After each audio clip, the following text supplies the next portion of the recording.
Екі қой ертегісі. Екі қой бірігіп жолдас болыпты. Далаға барып, даладан бір қасқырдың басын тауып алыпты. Сонан соң үйлеріне қайтып келе жатып, жолда бір үйге кез болып қалыпты.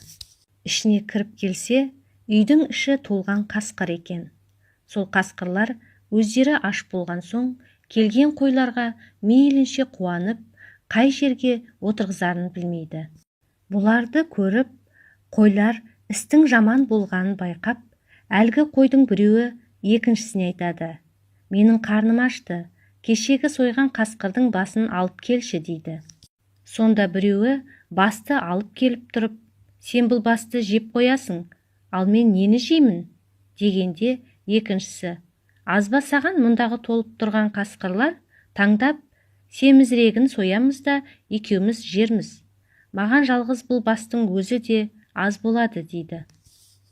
Қасқырлар сонда мұны ести сала қатты қорқып кетіп, сасқандарынан үйден бірінің артынан бірі шығып кетіп қалады да аталмыш үйге екі қой ие болып қалған екен дейді.